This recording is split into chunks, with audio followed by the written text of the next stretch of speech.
Hi, welcome back to the channel HardReset.Info, and today I'll tell you how to get free gifts on Shein without inviting friends.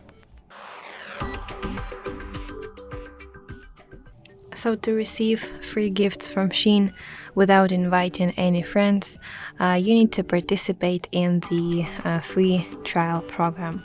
To do that, you need to type free trial, click enter button, and then you need to select the items you want to receive for free, and Shein will deliver it to you in exchange for providing detailed reviews with photos.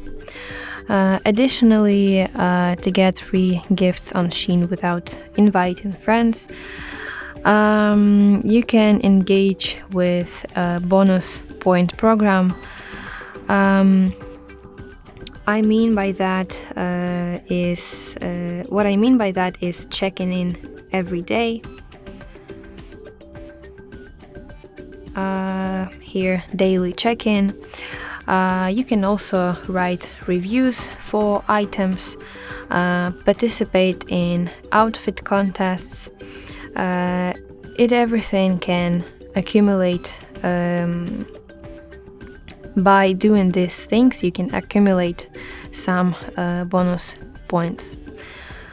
But it's important to note that while Shein offers games and promotions promising free gifts, many of these require inviting new users, which means friends, to the platforms. So you can just focus on the free trial program and the bonus point program. So that's it. I hope this video helped you. Please leave the thumbs up and consider subscribing to our channel. See you later. Bye bye.